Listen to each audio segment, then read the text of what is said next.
people always say, we don't even know why we Democrats. Abraham Lincoln freed the slaves. We the party that freed the slaves. Well, guess what?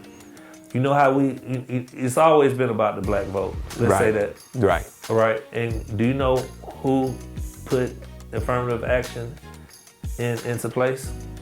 Oh, JFK. right.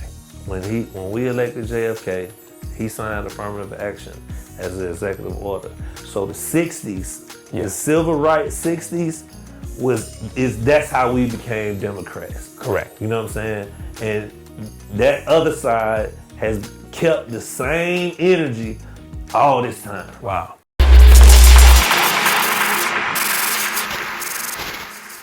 All right.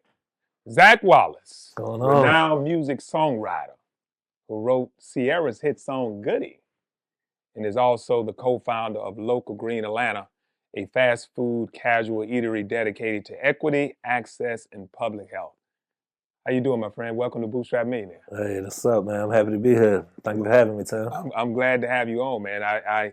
We talk all the time about different things when it comes to business and life, and so being able to have you on the show, hopefully this will feel like people being let in on some of the conversations that we have every now and then. Yeah, that's easy. That's right. So let's just get to it, man. I know we got a lot to talk about. So I want to start by just asking you to tell the audience a little bit about yourself. Okay. I'm Zak Wallace, a native Atlantan, son of a barbershop entrepreneur. Entrepreneur that had barbershops and real estate, and oldest child out of 5 kids, and grew up like a regular kid in Atlanta, with a solid foundation. Just really saw opportunity, saw the city change, know what that feels like. Grew up in the golden era of Atlanta, which would go on to help me and serve me well in my adult years. My foundation is as real as it gets, with real balance, man. Grew up with a real balanced lens on discernment, from being in that barbershop, seeing the different types of people, types of structure, what things supposed to look like, different types of dads coming in the barbershop, different types of moms coming in the beauty shop on my mom's side. So I got to talk to people. I had to talk to people. I had to know people, and I took care of people. I understood service because we had a family-run business. So I was that kid in the shop, 6, 7 years old, taking out the trash, going there after school. That was my life, So, it really, it really shaped and molded my capacity for responsibility as an adult, Yeah, so I went on from there to grew up in a barbershop. My dad, I had probably was in a barbershop till about 20 something. Just fast forward along pretty much, but one of the guys in the barbershop loved music, and he went on to, his name was Kool-Ace. He went on to be like a local celebrity in music, and he knew Too Short and MC Breed, and so that my dad saw that I was 17 years old, 18 years old, like loving music, loving to be out, and he saw the influence that Kool-Ace had on me, and he told me, say, man, look after my boy. You know what I'm saying? And so Cool would just invite me whenever he was going around these guys. Like, come on, little bro, I'm gonna take you with me. And so he made me rap one day. And I was actually good at it, because I used to give ideas and say stuff. And then people would take stuff I say and then go and, rap it. So one day he was like, bro, you ready? Go in the booth. And I had to write a verse. And from that, I started rapping. To fast forward, becoming a rapper for a minute, and then, fast forward another 4 or 5 years of only, just getting on albums, doing certain things. But then when I started seeing opportunities, I was looking to grow, and I saw opportunities where I could actually, professionally write for somebody else, an idea for another artist who had a budget, who had a record deal, and a project that was going to production, and then I started becoming a ghostwriter. So that led into, everything else. You know what I'm saying? Right. So I don't know if I keep going or do you No, just, this you is know, good. Yeah, we're going to dive a lot into that, yeah, right? yeah.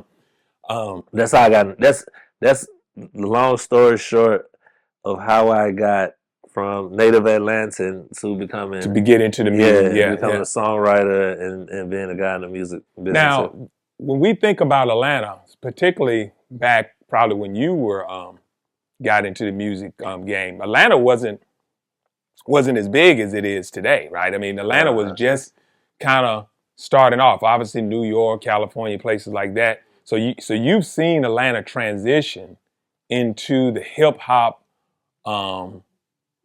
mega city that it is today, right? How was that transition for you? How did you see that transition happening? I mean, it was the transition. You know, we never thought we'd see it to where it is now. You know what I'm saying? You know, because you got to think, hip hop as a whole was just like this thing of ours, right? So every decade it elevates, you know. And I would say, man, you know, us seeing it go from us knowing there's a different club that has a different type of night each night. And, you know, and then of course you got 112 that'll just catch everything. You got, you know, spots, you know, that's the Buckhead, call everything a Buckhead, but then you have a spot on the south side that'll be open like a Crystal Palace or, you know, certain, so, you know, the old clubs, Illusions and Shooters and all this, you know, countless clubs, but they all still kind of like they were in a circuit, right? I never thought I'd just see hip hop be commercialized the way it is now. Hip hop is now pop music. You know what I'm saying? So to see it, and that's a whole nother thing when you're in department stores and hear, you know, high end department stores or government, you know, type of commercials, and you know what I'm saying? It's like it's so mainstream. You never thought you'd see Run DMC or DMX never got to do a halftime show at the Super Bowl. You know what I'm saying? You know, so but Snoop Dogg did. You know what I'm saying? So Dr. Dre. You know what I'm saying? So it's interesting to see how it took off in Atlanta of all places the way it did when they didn't even want to hear us. You know, 25 years ago. That's what they didn't even want to accept us. Like, ooh, country. You know what I'm saying? Like, man, y'all talk crazy, but y'all how, you know what I'm saying? Like, cracking on us. They went from cracking on us to us being the most accepted creative sound in the game, and now everybody's biting us. They're not changing their style to sound like us because we found that pocket. You know what I'm saying? Absolutely. Yeah. So talk to us a little bit about ghostwriting, right? Because I don't know if people know what that means or how people get into it, but explain us to a little bit about what ghostwriting is. Well, ghostwriting in its professional sense is basically a songwriter who creates, right, intellectual property, right, which is your equity. You create your ideas for an artist to then resay, reuse, and repurpose for their for their feature. You know, for their release. You know what I'm saying? So whatever their production is, and you know, a ghostwriter can. Man, I've had ideas where I changed structure and you know threw a few words in and changed it where I got to go where I have to get my credit because without that fit it wouldn't work. Right. You know what I'm saying? And so you know and you got to negotiate that because people would try to, hey man, let me throw you a little something. No, just give me my little points. You know what I'm saying? Well, man, that ain't but 5%. Well, I'd rather that 5%. Right. You know what I'm saying? Because that 5% carries on through for a long time, right? Yeah, man, you're talking about eternity. It never dies. You know what I'm saying? Especially on a real hit, it never dies because it was one of the hits. It was a period piece. So if you got something on a piece of a period that, you know what I'm saying, you can't go back in time and recreate it. And that's where royalties and all those type of things come into play, where if you wrote the song, right, kind of like in the situation with you writing the song for Sierra, being part of the team. Perfect example. Yeah. Sierra, she had the Lil Jon, her and Sean Garrett, they had this song called Cookies. Yeah. Cookies. And so Cookies was like Lil Jon didn't like it because he said it sounded like milkshake. And remember Oh, the Khaleesi's milkshake. milkshake? Yeah. Yeah. And so Khalees had already blew up on milkshake. And so when he said cookies, it's like, damn, milkshake and cookies? Like, what we doing? You know what I'm saying? And he ain't like it. And so she was defeated when she came back. Jazzy, she was signed to Jazzy. Jazzy was my partner, you know what I'm saying? And so we were in the studio when she came in, and he was like, you know, how did the session go? And she told him, and he was like, well, let me hear it. You know what I'm saying? And mind you, I'm a fly on the wall at the time. And she let him hear it. And I understood what Lil Jon was saying. I was like, well, it does sound like a little, you know, it sounds a little generic, you know what I'm saying? And she was, you know, young and green and just, you know, new, you know what I'm saying, excited, but so talented, right? And I heard it and I said, oh shit, I got it. And then I changed the melody, and the combination of changing the melody and changing the words and the verbiage, because she was 17 years old. Yes.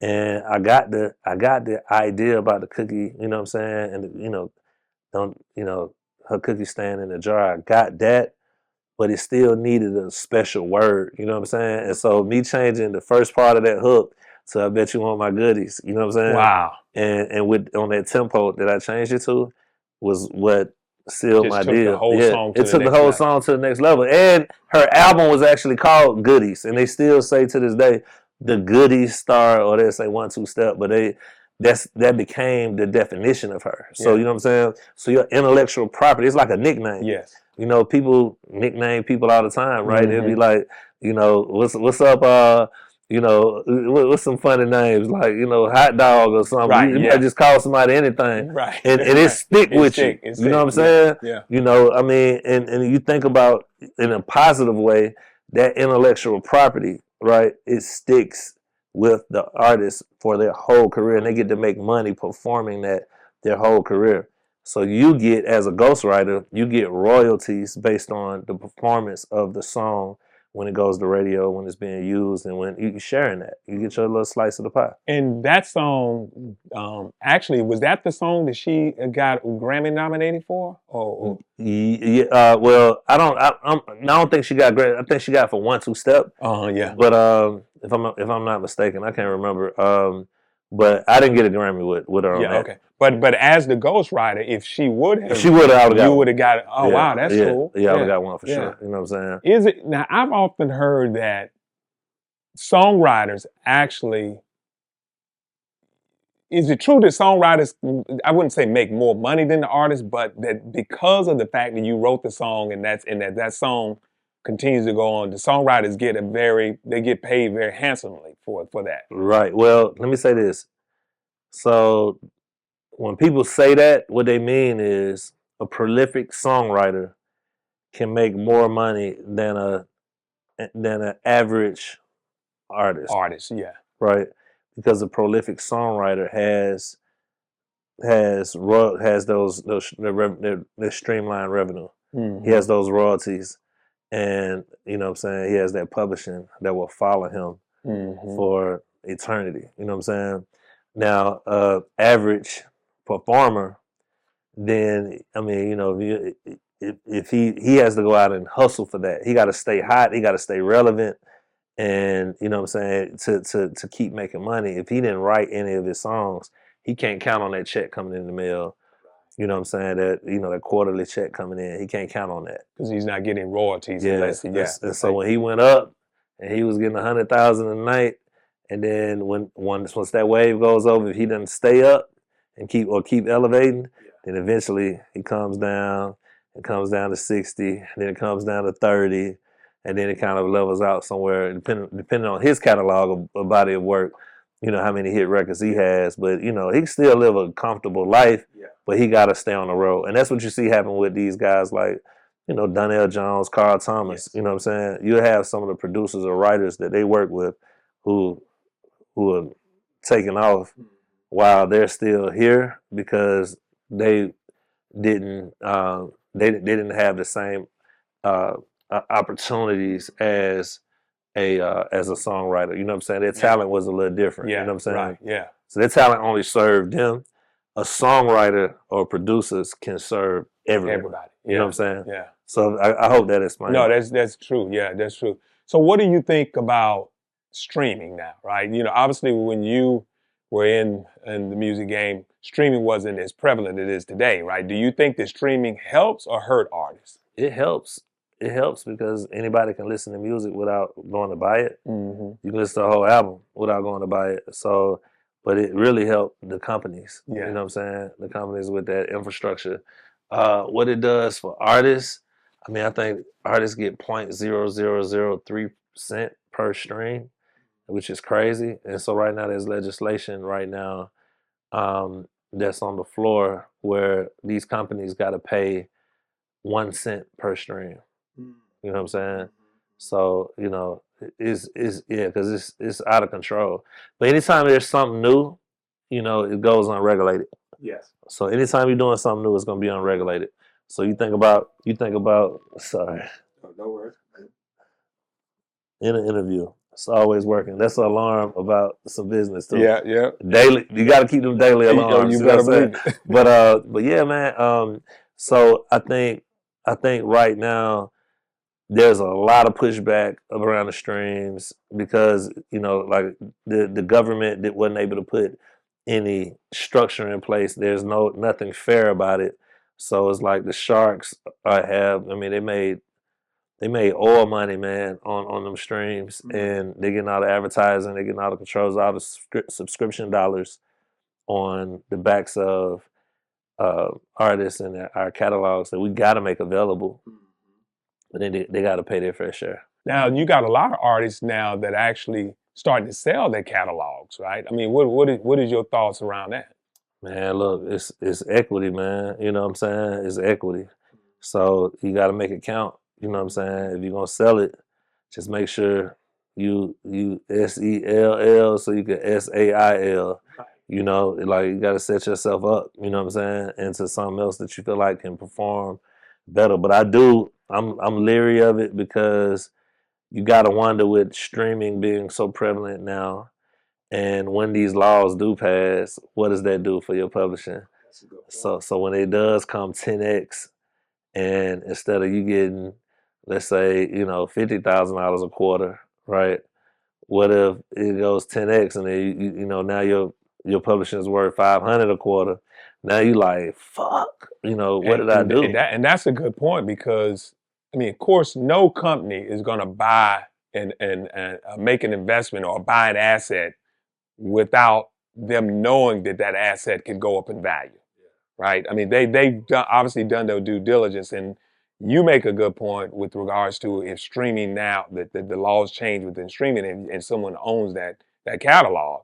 Now, I mean, their investment from buying that catalog now can 10x. Yes, and that's usually about around what it does, and that's why they want your catalog so bad they're willing to pay, you know, 8 to 12x multiples. You know what I'm saying? Yeah. Some people like the John Legend's probably getting 18x. Wow. You know, but again, you know, it's like, what do you? As long as you ain't using the money just to sit on it and look at it and elevate your lifestyle, then okay. You know what I'm saying? Yeah. If you got a plan for it, then you can't be mad at it. You know what I'm saying? Whatever it does, it did. You know, sell half of it, but it is to be leveraged. Yeah. You know, and you got a buyback period too. So if you need to go touch some cash, you know, your catalog worth, you know, $500,000. You got a real estate play you doing, or some kind of, you know, you need to work some capital. You can go sell it. And you got 18 months to work your money. Oh, you can come back and buy it at, you know, you got to pay probably your 20% on top of it, but you come back and buy it and get it back, and then just have that's something you can leverage. Right. Okay. So you just kind of leverage it for a short period of time. Right. That makes sense. Yeah. So let's talk a little bit about with all the success that you had, and I know you were in the game for what 15 years, right? Before deciding to pivot, right, and leave. What was the reason why you decided to leave the game? Well, you know, really, man, it goes back to that foundation that I talked about. I know what, as a 40-year-old man, I knew what kind of life I wanted to live and what kind of legacy I wanted to leave. You know what I'm saying? And numbers are good because they're benchmarks for where you see yourself in life. And I'm always like setting these markers for myself and these this goals for myself based on my age, right? When I get this age, I'm gonna start cooking, I'm gonna start playing golf, I'm gonna, da da da, right? And um and I've always done that. So when I turned 40, I was just breathing different. I was like, man, I'm looking to the left, I'm looking to the right, man. Music a young man's game, really. You know what I'm saying? So you gotta really be realistic about, are you willing to go the distance in music? Because, if it's for you, then it's a Disney movie every day, right? But if you're a family guy and, what I'm saying, there's more out here in the world that you want to do. Like, what I'm saying, like, I knew I wanted to get more involved in the community. I knew I wanted to be more of I wanted to know what it felt like to just be just a everyday person, you know what I'm saying? And not be always in the light, you know what I'm saying? Always be, I wouldn't, you know what I'm saying? Always be, man, we go to sleep at 8 a.m. and wake up at 2. Yeah. You know what I'm saying? 2 Yeah. p.m. Yeah. Can you imagine? Like, I mean, you don't miss half the day. 2/3 of the day. Yeah, that's you know right. what I'm saying? Like, how you can only connect with a certain world. And then come 10 o'clock at night, you really getting dressed to go out again. You know what I'm saying? Or something like that. You know what I'm saying? So that's just a different kind of world. You know what I'm saying? And I used to love it as a young kid, as a young adult. I used to take pride in that. You know what I'm saying? And then I got to a point, so at the end of my 30s, I was like, man, 40 got to look different, and being married, I got married in my 30s. Yes. And then I'm looking like, dang, I had my last son, I had him at 36. So, you start to see your baby and he waking up and you just coming in, and then he waking up or whatever it is. And you know what I'm saying? You've been gone and you just, what you've been outside drinking and kicking it. You know what I'm saying? It's like, damn, if I got to get money like this, for how much longer can I get money like this? You know what I'm saying? Absolutely. And so I was looking for something. You know what I'm saying? My soul was looking for something. Yeah. And that's really the core of it. The core of that curiosity that said, what else can I do in life? How else can I serve? You know what I'm saying? I've served the universe with my talents this way. Yeah. What else are my services transferable, and where else can it be applied to? You know what I'm saying? My creativity, and my desires, where can they go and I still be successful? And so that's what led me on a journey, man. I went to California, spent some time out there, and the vibe just hit me. And it was such a clean vibe, man. It was such a clean vibe. It was holistic. You know what I'm saying? The air, the scenery, you know what I'm saying? Like living by water. It was just crazy, you know what I'm saying? To see that every day, right? And I was like, man, and then a byproduct of that was food, right? The food options. When I go spots, get a side berry bowl, I'm like, I'm getting.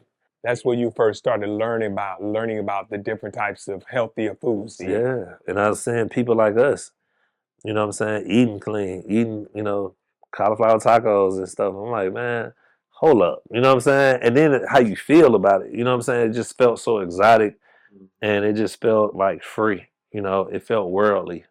It didn't feel like marginalized or regionalized. It felt worldly. It was like, man, I could do this forever. You know what I'm saying? It felt sustainable. And I never felt like that. And food is a big part of what we do. It's something we do 3 times a day. 2 or 3 times a day, you're eating for the rest of your life. So, and with all these, with us, the way we losing people, we ain't losing as many people to gun violence as we are to heart attacks and strokes and cancer and, you know what I'm saying, diabetes and all this stuff. You know what I'm saying?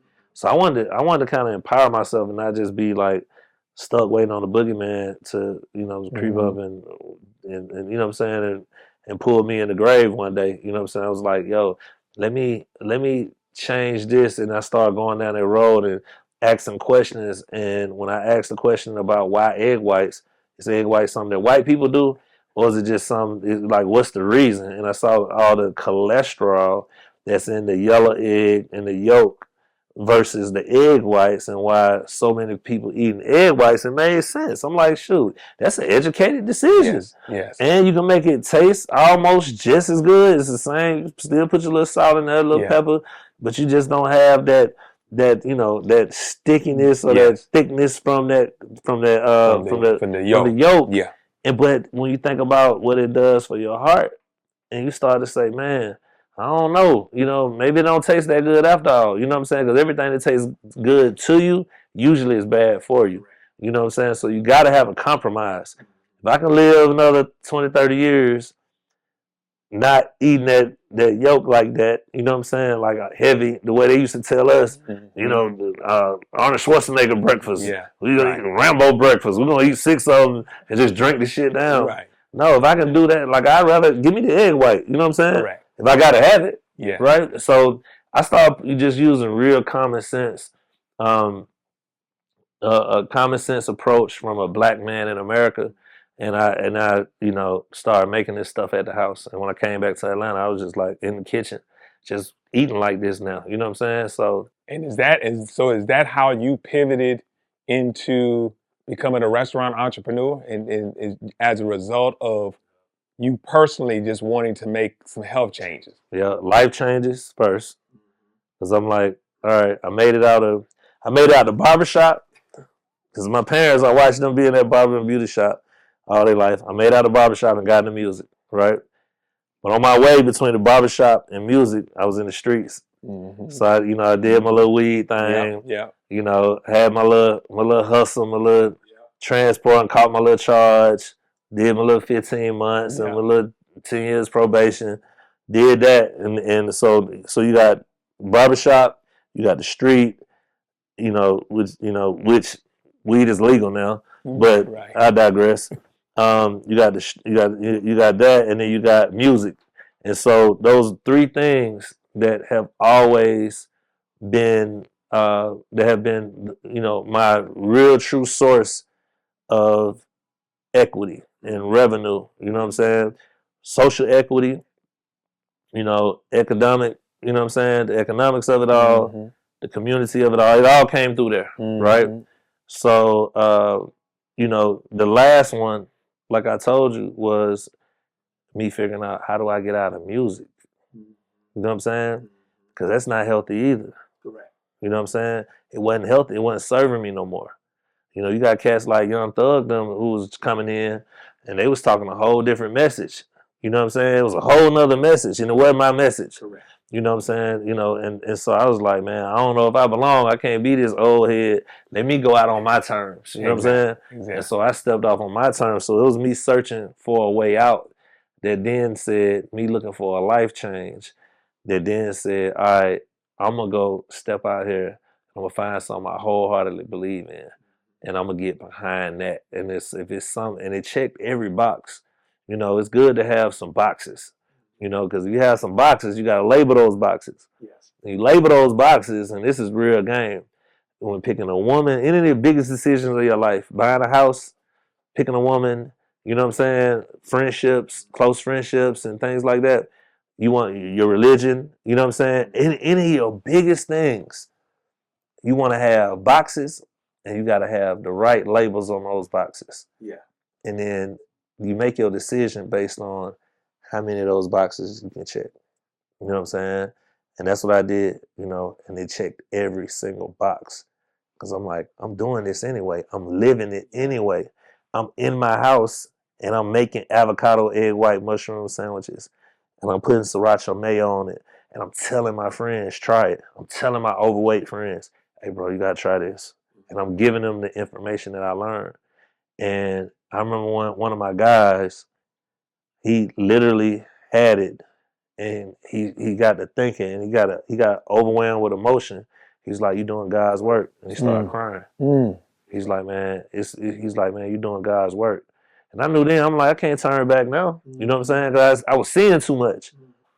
So I often heard you talk about, I don't know if it was a family member, I don't know if it was your grandparents, or it was a lady that you talked about who had some, I think maybe had some health issues, and that kind of kind of triggered you into wanting to get into the business of teaching and showing people how to eat healthier, right? Can you talk a little bit about that? Yeah, so the lady you're referring to is Miss Gigi Carter.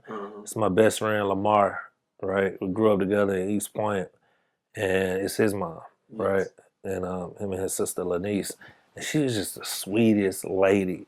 Like, everybody got no mamas just so sweet. Like, she was one of them. She was as sweet as my mama. Like, I call her mom, and she just like had took a just had a sudden death, if you will, right? And it went from her going to the hospital to 2 weeks later. It was like, what I'm saying, we was saying goodbye, and that took a lot out of us, and it happened at a time when we were actually doing because God told me, he was like, I was like, God, I really want to do something else. He's like, all right, just serve, just serve, just serve. And I was like, what that mean? You know what I'm saying? And it was like, well, just serve. So I started just creating things I knew would help, right? And we did this nonprofit called Heal the SWATs, because that's where we're from. And it started a movement just around healthy eating in the SWATs and getting people to come out and learn stuff about, healthy eating and just creating a culture of health. You know what I'm saying? As we had our trainer, we had a group of people, like a community thing. You know what I'm saying? And so as we were doing this event, that's when it happened, right? And so when it happened, she was supposed to come to the event, and she sent a video and from her hospital bed, like, y'all, you know what I'm saying? Like, this is a good thing, da da da. And we thinking she gonna, probably be in the hospital for a little bit and come home. And she never made it home. You know what I'm saying? And so, and God told me in that moment, it's like, this is what it is. It's the food. So I'd already been on the journey of the food. And then to lose our mom from cancer, it just was like no bigger sign. You know what I'm saying? And so I was like, like I say, but you got to step off on that journey. You got to step off and kind of already know that, like, allow God to lead. You can't think you got the answers. If you think you got the answers, man, come on, man. Like, you know what I'm saying? Like, that's a scary place to be. Yeah. It's thinking like, oh, I got the answer, and God ain't showed you something. You know what I'm saying? Yeah. If the Creator ain't opened up them opportunities, and you ain't praying on it and running by Him, then it's probably gonna be it's probably not gonna go how you think it's gonna go. But one thing I can say is that I knew that there was no dollar amount attached to my journey, right? I didn't have a number in my mind. Like, it wasn't transactional. Yes. And if it was transactional, the return on investment for me was long life. And I'm like, I know that's God's work. You know what I'm saying? And so that's how that happened. So she's a big part of that. She's hardwired to my story, to my why. And I think that's important for entrepreneurs to know and understand too, because what you did, you followed your passion, right? I mean, you started a business that was driven by a passion that you had, and that passion obviously was fueled by what you saw food doing to the people that you loved, right? So fast forward a little bit. Let's talk about Local Greens, right? Local Greens Atlanta. That's the and I'll let you tell the audience a little bit about Local Green Atlanta. And we know it's here in Atlanta, but let's talk a little bit about Local Green. How did Local Green even come about? Yeah, Local Green Atlanta is a healthy QSR quick serve restaurant that started out with vegan, vegetarian, and pescatarian menu. That offers delicious and nutritious food. We don't sacrifice taste for health, and we wanted to put it in food desert communities. And so that was my labor of love, and my I guess that was my love letter to my community. You know what I'm saying? And we've been able to. We opened in Vine City. We started in a food truck, doing all the pop-up shops and just getting the message out while understanding how to. I've never been a restaurateur, so dove in, test the water with both feet, dove in, splashed, went crazy. But 5 years later, we just hit 5 years. We've done. We're a household name in the city. That's right. We the first black restaurateur in the Disney group. Yeah. We went in and did that deal with Disney in 2022. we expanded to Local Green Orlando, and right following in the footsteps of my dad. I had my 4 sons. My second son is a manager. He actually went with me to open in Orlando, and just that's my offering and it's my next thing. You know what I'm saying? So, but I would say that to see it now, to see the people that I get to touch, I know that we got where the people have to come to. You know what I'm saying? Yes. Wayne Gretzky say, "Get where the hockey puck is going," right? And so, I knew we had to change because we can't keep having that kind of fun where we just eat soul food and all the high processed foods that plague our community. I sit on a block next to 5 chicken spots, 5 fried chicken spots on my block, literally. I'm not lying. There's no cap. Chick-fil-A, Zaxby's, JR Crickets, KFC, and something else, and Busy Bees. You know what I'm saying? So I mean, and they all black owned. Well, most of them except the JR Crickets, but they all black owned. You know what I'm saying? And it's no diss to, but we do have to have balance. You gotta have balance. It shouldn't just be 5 fried. You know what I'm saying? And then down the street, here come Raising Cane's. Yes. It's like this is like America doesn't have, we're not known for our healthy. You know what I'm saying? And so especially Black America. Yeah. So in a perfect world, wherever there's a high concentration of low density nutritious food, I would have Local Greens in that proximity. I'm just going to follow the roadmap that's already there. So help the audience understand what a food desert is. Okay, a food desert is basically a area that's underserved. It's an underserved area that has limited access to fresh and nutritious and affordable food, and it's very inconvenient to get there. And it's a radius proximity thing, where if it's difficult, if you got to get on the highway, you know what I'm saying, to get to fresh food. If you have limited, if you can go to a area that's the closest area to your house in your community, and that plaza, that corner, or wherever it is, that hub, and everything is fried, high processed, food offerings, then you live in a food desert. You know what I'm saying? And it's basically just underserved communities. You know what I'm saying? At the end of the day, that's where you find them mostly. And I'm assuming across America, there are a lot of food deserts. Yeah, it's roughly 10% of Americans live in food deserts. Wow. About 40 million people. 40 million people live in food deserts, which obviously food deserts, is it your opinion that food deserts also is helping contribute to the health challenges that we see in the various communities? Absolutely. I mean, the numbers show it. So, there are chronic illnesses, and the mortality rates are the highest in those areas. It's not just urban.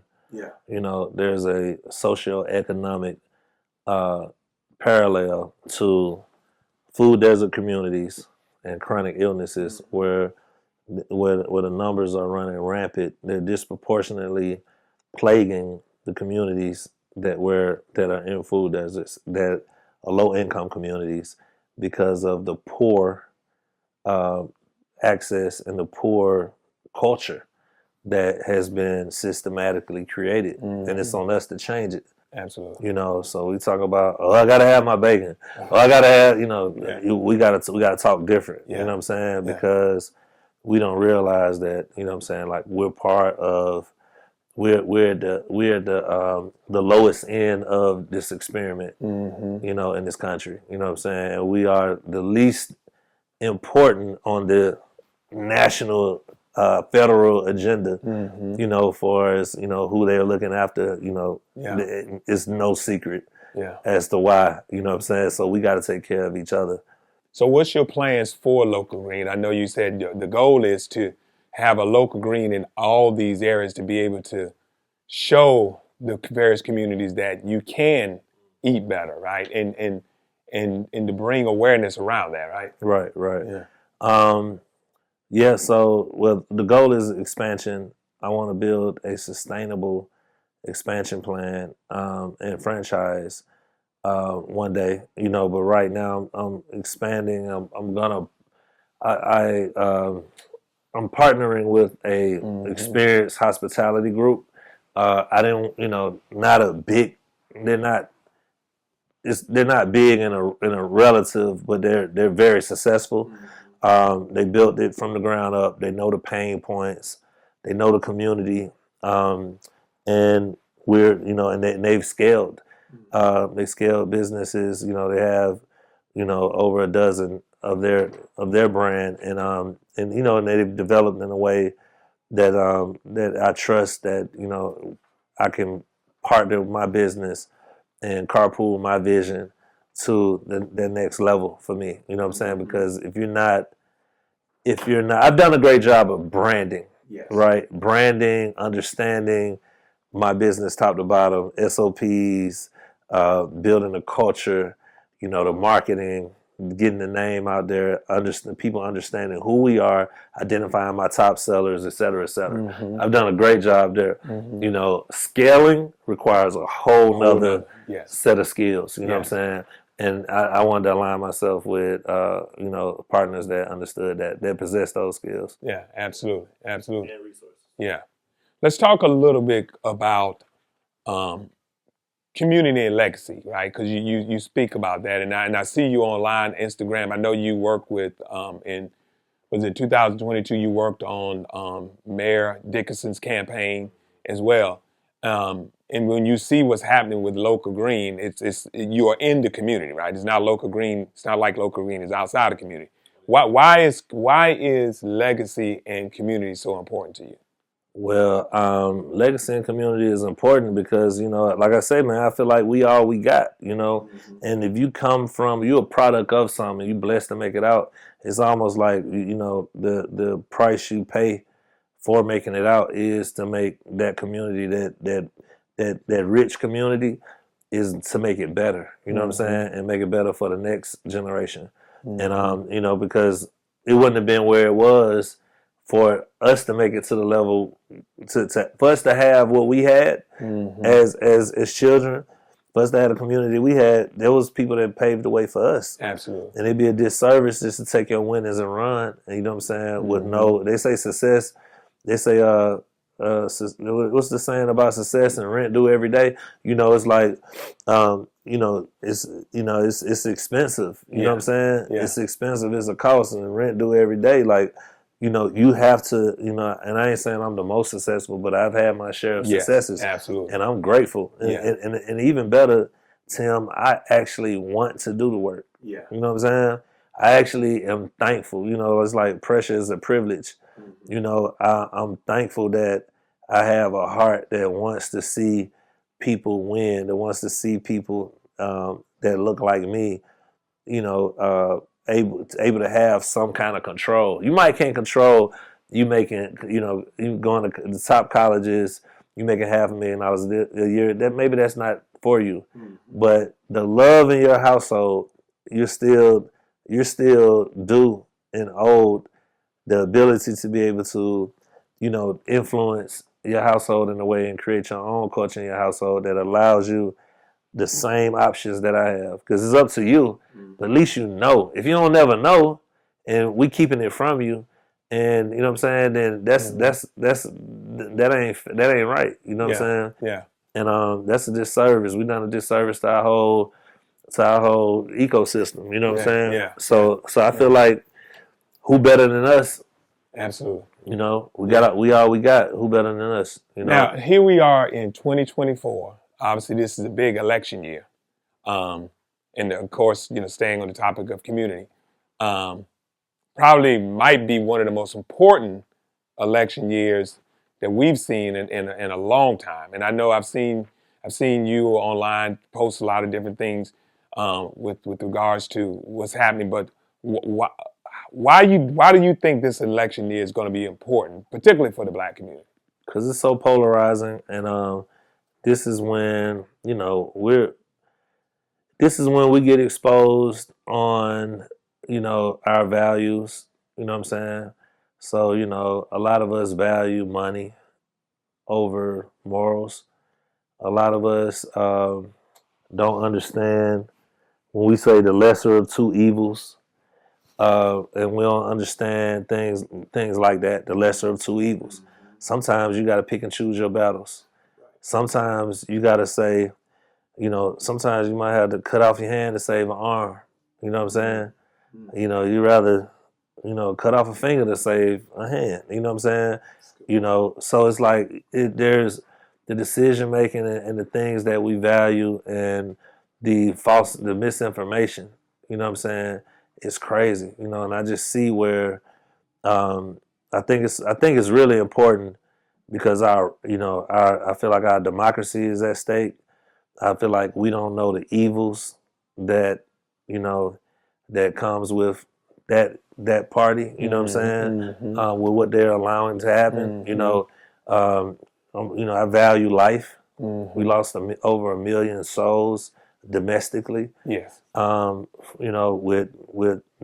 With President 45, we lost over 1 million people coming off his hate for a black man. At the core, so I go to the root of things. You know what I'm saying? People are like, oh, he ain't racist. Well, if he wasn't, his hate blinded him to expose us and put us at risk, and it messed up everything that our country built.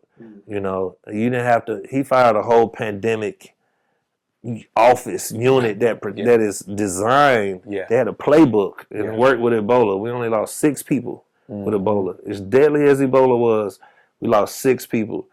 This guy comes and fires everybody that's built and put in place to protect all Americans. And he fired them with no replacement just because they worked for Obama, worked for a black man. And then you see us 1 million souls later, tons of revenue lost later, tons of businesses lost later. You know what I'm saying? And you want us to vote you in again? We ain't forget. Everybody ain't forget. They might want to forget. They might say, oh, it would have happened to anybody. No, it wouldn't have. We did that. You know what I'm saying? We got to own that. And that's not the man for the job for me. So I think it's very important that that we take things into consideration. I think it's very important that we understand that the hate groups like quadrupled. Yes, they did. Right? Yeah. I mean, it might, and I might be being generous with quadruple. Like they quadrupled, they multiplied exponentially after Barack became president. Yeah. Just to have a black president, now you got all this hate and then you got somebody that want to throw coals on the hate versus somebody else who's saying America is racist. Let's fix this. Somebody who said, "Oh, I'm nominating a black female judge. I'm putting a black female president VP." So you got these things, man. I just feel like, it's only one clear choice for me. You know what I'm saying? And when you think about the loss of affirmative action, a lot of these diversity programs that are now getting just basically disbanding, being taken away, and things of that nature, and people make the argument that, do we need these diversity programs? I argue that we do, because you have to have those programs because you have to have representation. Right? You have to have representations at the table. Otherwise, and you have to have representation with all people so that everybody can be represented well, right? And what else you wouldn't have needed in the first place? What else would have needed in the first place? Everybody's playing fair. Right. Right. Right.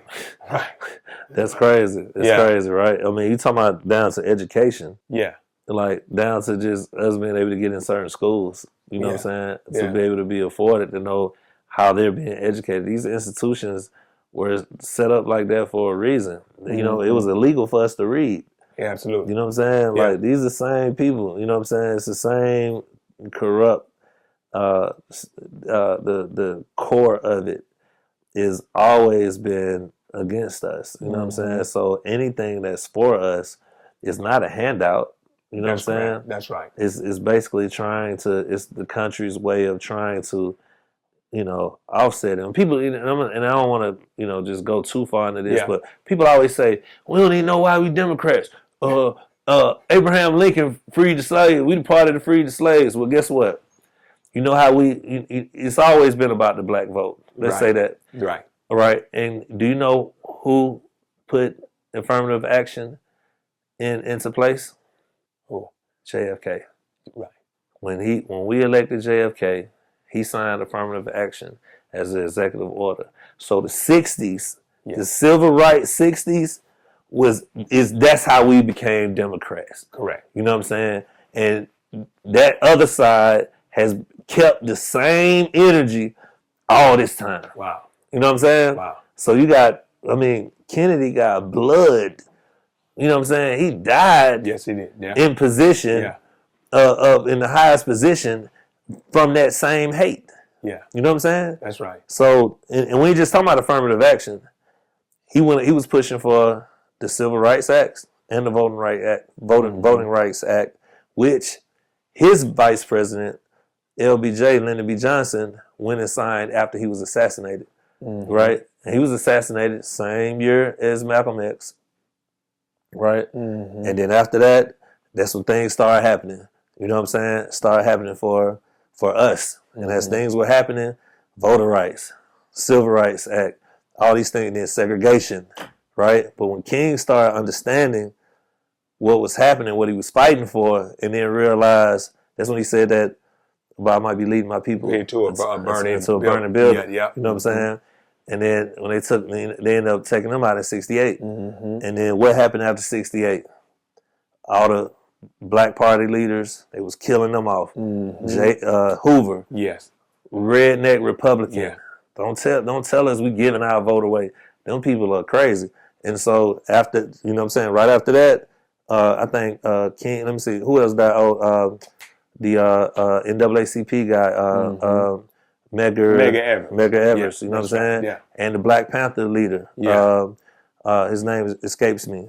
He was assassinated that year. And then you saw us just come back, and we were so resilient, and we stayed on it. And you got, right now, 50 years ago, we're celebrating Maynard Jackson, who became the first black mayor of a major city. That's right. Of a major city in the South. And that's probably why a lot of people don't realize Atlanta is where we are today because of Maynard Jackson. Because of that energy. Because of Maynard Jackson. Yeah. That energy and his resilience to say, nah, I'm finna run for mayor. Right? I'm finna run for mayor, and when I get in here, I'm gonna put the ACDBE, the disadvantaged business entity. That ain't nothing but affirmative action. Correct. I'm gonna put this into place so we can build black wealth. Yeah. And Atlanta has become the national crown jewel for what a healthy economy looks like. You know what I'm saying? Where blacks are involved, and we got more black millionaires here than anywhere in the country. You know what I'm saying? Us in DC. You know what I'm saying? That's right. Yeah. And so that's because of law. That was because of the path that them people played, that our ancestors, and you know what I'm saying, our matriarchs and patriarchs, the road that they paved. So we talk about legacy. Yeah. That's legacy. Yeah. You know what I'm saying? Absolutely. And we got a responsibility to not be selfish and to think about something other than just who gonna give tax breaks. Correct. Who gonna get, you know what I'm saying? Like who gonna come dump $1 billion in the black community? Man, like no. Right. You know what I'm saying? Yeah. Like it ain't gonna be no black community. Yeah. It's a bigger picture. Yeah, it's a much bigger picture. You know what I'm saying? So that's where that passion, it all ties in. You know what I'm saying? Absolutely. The life is the number one thing that we got to do on this planet. Is you got to protect and live as long as we can. So everything that you see me excited about, it somehow kind of contributes to that my core principles. You know what I'm saying? Yeah. Talk a little bit about, I know because we're starting to get to the close of the interview, but talk a little bit about, I want to talk, because you and I off camera, we talked about your new venture, Culture Classics, right? Did I say that right? Culture Classics. Yeah. And you were telling me about that earlier, which was so cool. And Talk a little bit about that for me. Yeah, so Culture Classics, man, it definitely is like, so let me say this. I told you when I left music, I didn't get to say, what my agreement was when I left, right? Yeah. Tell us about that. When I left music and people were like, man, you done? You don't be in the studio no more? Nah, man, I'm doing this restaurant thing, man. I'm locked in. I got my blinders on, right? Yeah. And it was like, man, you'll never write again? Because, I was really good, you know? Yeah. Several platinum and gold albums, you know what I'm saying? So I said, yeah, I'll come back, but it'll be on my terms. You know what I'm saying? If I ever come back, it'll be on my terms. Culture Classics is my terms. Yeah. It came from a real special place. Jeezy is one of my dearest friends, and we've evolved a lot together in our lives, and we confide in each other, and it was a time when his career and he was, we a lot of our path was aligning with the things that we value, and he needed to surround himself around people who was thinking forward, right, and not thinking the same old same. And I remember we was talking about where he's a very inquisitive person. He wants to, what I'm saying, like if he trusts you, he wants to know what you're thinking. You know what I'm saying? Like, and so he always picked my brain. And he said, hey man, where you see me going next? You know what I'm saying? And by the way, he's a part of my my discography as well. Yes. As artists that I was with when they got on. That's right. You know what I'm saying? Yeah. So it was Sierra, it was Jeezy, it was Lloyd, Carrie Hilson. Yeah. I've been a part of their first albums that they went platinum on, which was what we call in the industry breaking a record or breaking a new artist. Yes. I was a part of those kind of defining things, which helped me in Local Green, Yes. and it helps me with Culture Classics. So we were talking, and I was like, I had went to see. So I have 4 sons, and I'm teaching my son about hip hop, and I'm teaching him because he really has a good ear, and so I want to hone that. I want to give him what he needs. You know what I'm saying? So I'm giving him these projects, and I take him to school. We riding, or we just hanging out. I'm telling him like, these are the artists you need to know. This is the golden era of hip hop, '94. This is when Outkast dropped. This is when Snoop Dogg dropped. Mary J. Blige, you name it, right? It was just so many dope albums that came out in that time, and one of them was Nas, Illmatic. So we talking about, he's learning Nas, and we're going through the songs, and I put him in this hip hop studies course by Dr. Joycelyn Wilson. I put him in the hip hop studies class, and she's a professor at Georgia Tech. And so she's in this class, and she tells them to watch on Amazon Prime Nas with the Symphony, right? And I never knew Nas did a symphony performance for his first album, Illmatic. I come in the house, and he's watching it, and I'm like, son, what in the hell is this? And it's Nas with the Symphony Tuck stuff, and I'm like, oh my God. And so when I come, like we get out, I end up looking it up online, and my wife was like, Nas gonna be in Nashville. You know what I'm saying? A few months later, we get the tickets, go to Nashville. I come back, and after I see it, I'm like, oh my God. I'm like, yo, so Jeezy, I got it. You gotta do a symphony. You're like, what? Imagine telling a street rapper, you gotta do a symphony, and he's open to change. But he's like, hold on, dog. Like, I got, he's one of the biggest street rappers it is. Like, and he's like, man, this is a real risk because I'm jumping out here with a symphony, and my product, my content is saying one thing, correct, and I'm gonna go do this, and it's like, and you got to be, and it's gonna be the first album, Thug Motivation, and then so we had this whole plan. He's like, all right, let's figure it out. So I get on the production side, dig in, roll my sleeves up, and pull it off, right? Pull it off. We announced it. It sold out in 2 hours. Oh, yeah, I remember. You remember, right? Yeah. And it was one of the most special nights that I can remember in Atlanta in a very long time. I'm talking about decades. Yes. And so that magic had to be recreated. Now the promoter that I got with, it didn't work out with him. Yes. So we took a little time off and just fell back and kind of reconstructed things. And so now I decided to go ahead and take, because that's that we was figuring some things out, but it just made more sense for me to just move on with a new entity. And I created Culture Classics, right? And learning the ins and outs of it, having done a production, knowing where things could be better, knowing where you can really, lean into the educational piece of classical music, which, Mozart was a black man.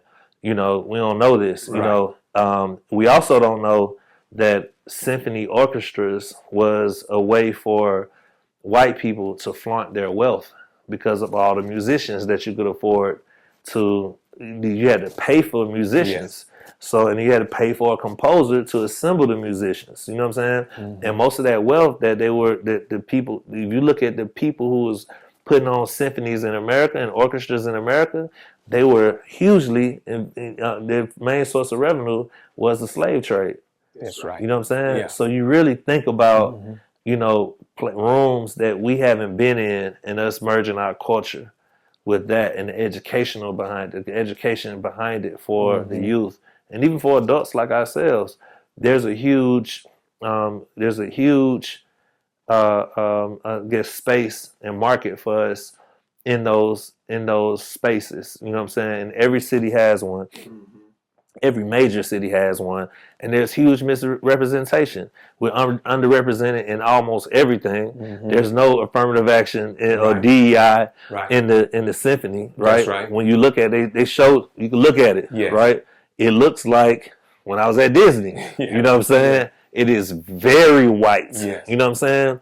And it might be less than 1% black people that are on the symphony. And why is that? When so many of us have the talents, capabilities to be a part of a symphony orchestra, why aren't we a part of it? Why aren't we pushing for that? And so now you see, now that I'm getting in partnerships with these institutions, and I'm able to now speak to that.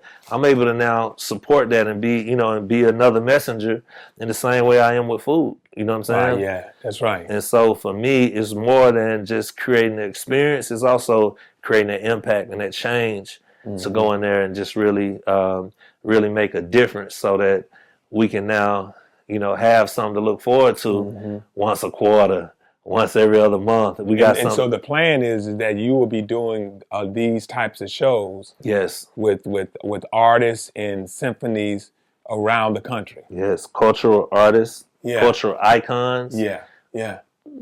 Performing their classics in a classical setting. I you like know what I'm saying? And it's a merge, and we're doing it like black opulence. I like that. Black tie, families, couples, date night, you name it. You know what I'm saying? Good vibes only. You know what I'm saying? It's that next level. Yeah. No more sweaty club. Yeah, I like that. All right, listen, as we close out this episode, I call this rapid fire, right? So I'm gonna ask you about 3 questions, right? You give me your 30 to 60 second type of answer to these questions. Now, being that this show is called Bootstrapped Millionaire, what does the term bootstrapping mean to you? Bootstrapping, man, you don't have an answer. You don't have a way, right? You trailblazing, you know what I'm saying? You jump up, but you don't got a way, you don't got an answer, you don't got no resources, but you got them boots. Right. You put them boots on 1 foot at a time, and you go out here and you stomp down and kick down some trees, create a path to get you to your destination, man, until you you hit. Absolutely. And when you hit, you should be a millionaire around that time. You should figure it out. You know what I'm saying? That's right. So that's what it means to me. I like that. Yeah. All right. Do you think that everyone has the skill to become a successful entrepreneur? No. Right. I don't. Right. I don't think you inherently have that skill. I think I think there are people, Nipsey Hussle said it the best. He said, you got to follow the people with the vision. The people who got the vision got to be followed. Everybody don't have a vision. You know what I'm saying? So you can have a muscle. Yes. You can have a determination. You can have all these things. But if you don't have a vision, then you're wasting a lot of time. Absolutely. And you're better off being with somebody that has a vision and being a strong supporter for them, and you can become successful. And then you would then learn the skills to then become successful as an entrepreneur. I totally agree with it. I totally agree with that. What advice would you give to aspiring entrepreneurs, particularly those that are kind of in the same limelight you come from, entertainment, restaurant? What advice would you give to an aspiring entrepreneur? Have a North Star. You know what I'm saying? If you don't have a North Star, if you don't have something that's grounding you, something that Heat. You watch Heat. He said, never be attached to something you can't leave in 45 seconds or less, right? Wow. So you should, if you got to, and that means if you feel it coming, you should be able to walk away from anything. That's correct. Right? Most people I see get stuck and they die. They die chasing the same dream that they already fulfilled. You know what I'm saying? So you got to keep dreaming, got to keep believing, and keep being scared. If you ain't scared, you know what I'm saying? You got to put. I like that. Yeah, like if you're in a position of comfort all the time and you ain't scared. I like Yeah, that. you ain't waking up like with anxiety some nights. Like damn, you know what I'm saying? Like then you pretty much done start dying. You know what I'm saying? Being scared is really part of the process. It's part of the process. Yeah, Absolutely. like you got to have that at least every 5 years. You know what I'm saying? Yeah. We just like, I don't know what I'm going to do. Well, you try like, damn, is this why I fail? You know what I'm saying? Well, you got to go to the Bible and get in and get some more strength up under you. You know what I'm saying? Like, you got to get some quotes. That's a good way to look at it, because I used to tell people, I said, even after being successful, I would still wake up scared every morning.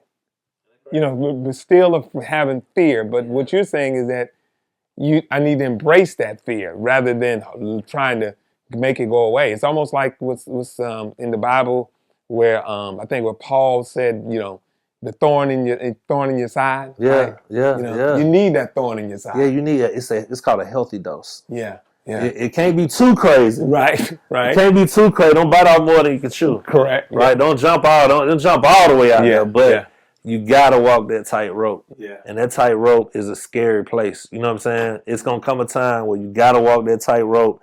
And once you realize, again, back to your boxes and things align with your North Star, and you know that, you know what, this is something that I want to do. This is something that, I done prayed on, I went through all my process, but I don't know how I'm going to do it. And that's when your bootstrapping kick in. Absolutely. You know what I'm saying? Every bootstrapping technique or muscle memory you got, it just goes to a whole nother level. You know what I'm saying? And now everything you built, you might have to put on the line to get to that next thing. You know what I'm saying? Everything you built, that's retirement, savings, equity in your house, cars, you know what I'm saying? Your cattle, your whole everything. You know what I'm saying? You might have to put it on the line to say, I'm going to go and fulfill this, because that would show if it's really for you. You know what I'm saying? That would show, and it ain't over till you win.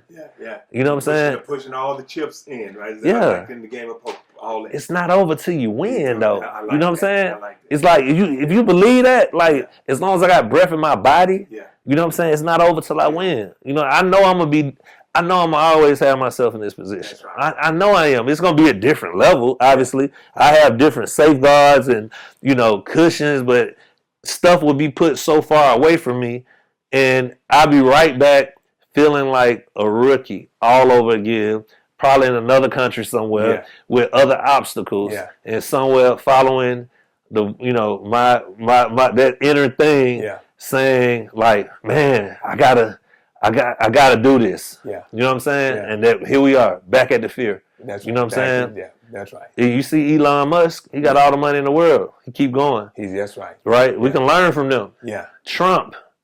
We can learn from Trump. That's right. Yeah. It's everything stacked against Trump right now. Yeah, that's everything. You know what I'm saying? You can learn from that. Everything stacked against Biden. That's correct. Don't sleep on Biden now. Everything stacked against Biden right now. He 80-something years old. He could have stepped down and rode off into the sunset and been like, hey, I don't put mine up. I'm the 46th president. I was the vice president. Mm-hmm. What else he need? Mm-hmm. Right? Man, this man said, 81 years old. I'm going to go for it again. Yeah. You know what kind of schedule you got to have to run from? Yeah. What the stamina you got to have to run for the president of America? Correct. We couldn't do it. No. You know what I'm saying? I wouldn't even want I wouldn't even want it. It turned Obama gray. Yeah. Exactly. Obama grew. He grew 25 years in 2 terms. As he did. Right? And so we watch, you know what I'm saying? So you talk about fear, we see it all the time. You think that man worried about his bills? He's not worried about his bills. No. He waking up with a whole other set of anxieties. Yeah. You know what I'm saying? Like, you know, is this gonna be taken from it? Yeah. Is you know what I'm saying? Like, cause you know, we gotta tap into that and stay right there. If you're not doing that, man, how you gonna be legendary? How you gonna be LeBron? 21 years. What is he chasing? He's chasing a new goal. I want to play with my son. Correct. I want 5 rings to match Kobe or at least MJ. If I get 2 more rings, if I get 1 more ring, I can match Kobe. Mm-hmm. You gotta keep going. You know what I'm saying? Yeah. That's that fire. That's that fire. If you ain't got that dog in you, man. I like that. You gotta have that dog in you. You know, this my language, so ask me something else. I keep going. Well, no, listen, hey, we're at the end of this episode, man. First of all, how can people connect with you online, right? What's your social handles and things of that nature? You with Local Green, your culture class. What's the handles? How can people connect with you? All right, so we got Big Zak Wallace first. That's my personal page, BIGZAK, Wallace, no C. BIGZAK Wallace, and then you got Local Green Atlanta. The social handle is The Local Green, and you got Culture Classics, which is new. By the time it's come out, we should be out there moving around, getting some things going. So, but yeah, that's it. Big Zak Wallace. I put everything there. You know what I'm saying? And man, I'm so thankful that you're doing this, man. My first CFO, you know, thank you for everything you done for me, man. You believed in me. I came in here, you know, just stressed out, right? Yeah, you know what I'm saying? I remember. And you never told me no. You know what I'm saying? Yeah. You never told me no, man. Yeah, you know what I'm saying? And that says a lot about you. And anything I could ever do for you, man, you know I'm there. Hey, I appreciate it. You know what I'm saying? For sure. Thank you for being on the Bootstrapped Millionaire Show. Yes, sir. And as we always say, keep bootstrapping. There it is.